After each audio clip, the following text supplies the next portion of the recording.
Throughout Detroit's history, African-American churches have served as a foundation for neighborhoods. Many were created during the Great Migration when millions of Southern blacks moved to churches and cities in the North. St. Stephen AME Church was founded in 1918 to give African Americans who settled in Detroit's West Side a place to worship. Under the volunteer leadership of Reverend Thomas White, the church was built on the corner of Stanford and Cobb. Today, 100 years later, it's still serving the community from that same location.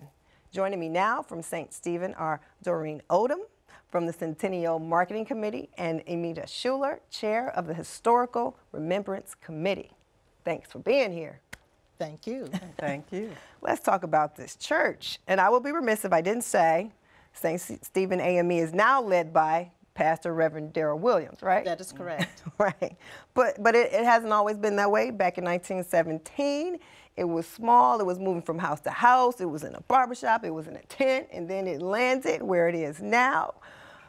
You have gone to this, you're sisters. Yes. Absolutely. Sisters. Yes. Yes. And my sorors. Yes, of course. You have gone to this church your whole life. Tell me about its founding, its history, why we should celebrate it 100 years later.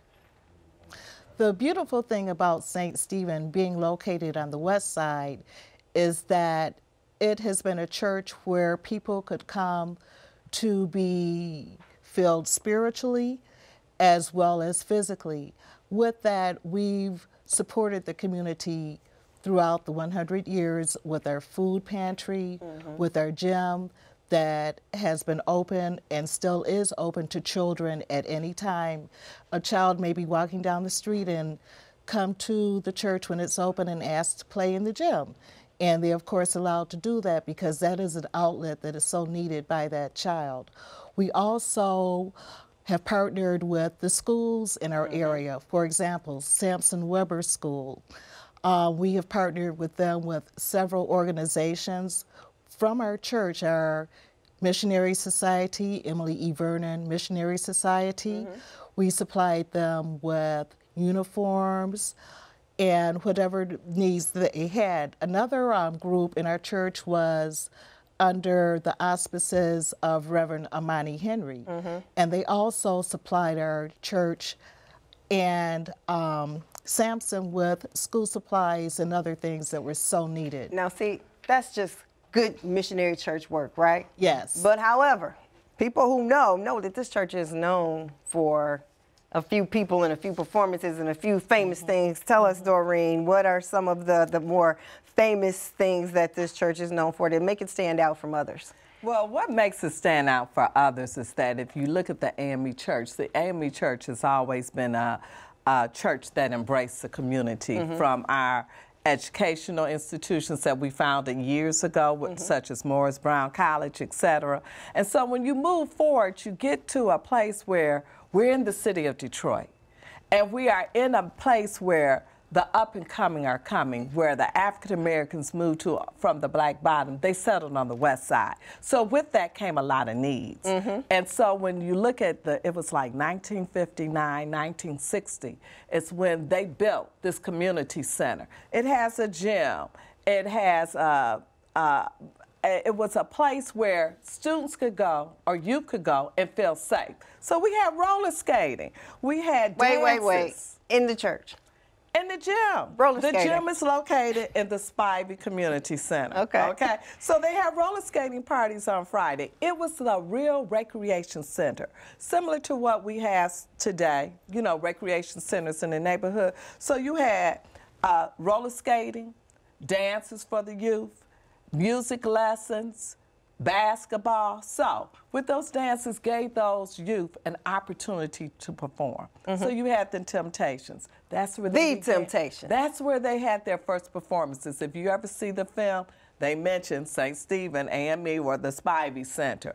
Barry Gordon used to bring his daughter there for music lessons. So the church has always been a mecca for our youth. The church was on television, correct? Part of that Temptations miniseries. Yes, in the movie. There was some filming there. It was supposed to be the place where Barry Gordy they met didn't get a chance to Melvin. do the filming there, but there was reference to the church. Okay, it was reference to the church. Yes. And one thing I have to say about skating, there's so many people that don't necessarily attend St. Stephen or have ever attended St. Stephen, but we're known throughout the city of Detroit for skating. You can walk up to someone and get into a conversation with them, and you mention that you're from St. Stephen, and they will say to you, "Oh yeah, I used to skate there years ago," and they start reminiscing about skating in our gym.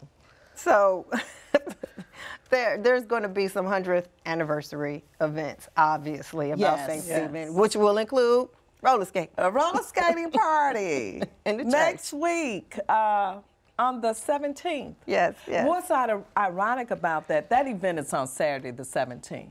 And the irony of this event is that the person who came to our church he was like our first assistant pastor. And his responsibility was to make sure that that Spivey Community Center actually functioned and it met the needs of the community. So on Saturday, they're having a skating party. And those folks, I wasn't really one of those who got a chance to skate in the gym, but they're about in their 70s now.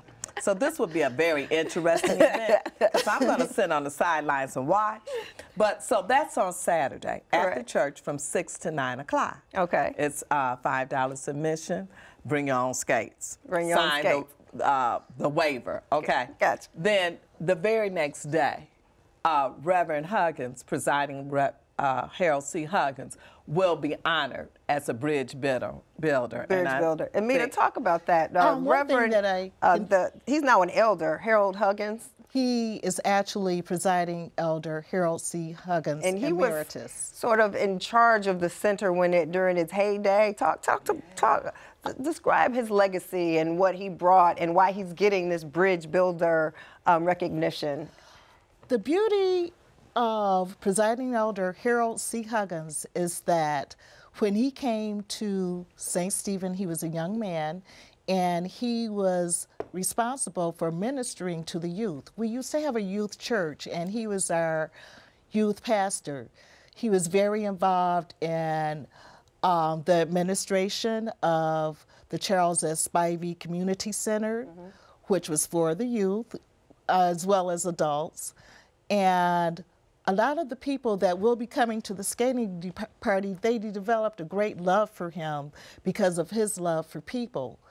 And with that, he gave so much service, not only to St. Stephen and not only to the AME Church, but to the community. And biannually, we have a program that is called the Bridge Builders Program, where we honor persons from our congregation that have left an indelible mark with regard to service at our church and the community. We chose to honor him as our centennial pastor because he is the founder and visionary for the Historical Remembrance Committee. Gotcha. And he has done so much to help people in the community.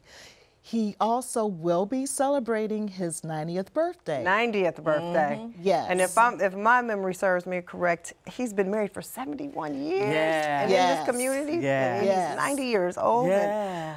And that's some legacy. Doreen, talk about, tell me about why you think it's important to celebrate this and bring other people from other neighborhoods in. I mean, Detroit is evolving. There are 4,000 churches in Detroit. Oh, wow. I mean, 4,000 churches is probably more churches than party stores and gas stations, right? Yes. So there are churches with legacies and have celebrations all the time. Why is it important to celebrate and pass on the legacy of this church? It's important that we celebrate. We've been there 100 years. A lot of churches left that neighborhood. Years ago, there was a strong fellowship with St. Stephen, Hartford, and Tabernacle, and numerous other churches. There was a church on every corner. And now St. Stephen and Tabernacle remain. So, since we've been there, we're still a beacon of light. And we still provide services. We still provide services for our youth. And we want others to know that we still teach the word, that we still provide services for youth to senior citizens, and that we need to celebrate this legacy so we can continue this legacy. There's a saying that you cannot go anywhere without knowing your past, so you understand where you're going. So that is why we need to celebrate. And so we started in December, and will end in December 2018. And I'm going to assume that this being a 100-year celebration, you want to pass on a legacy, that there's going to be kids there, people of all ages, Yes. talking about the good old days, the Temptations, and skating. Yes. Because it is St. Stephen AME. We're You very must. excited. Thank you. I would just like to add to what Doreen said. And Quickly, that, because we got to go. okay, and that if you know your past, you will have a vision for the future. There you go. And that There is you go. what our pastor, Reverend Darrell Williams, will bring. Thank you so much.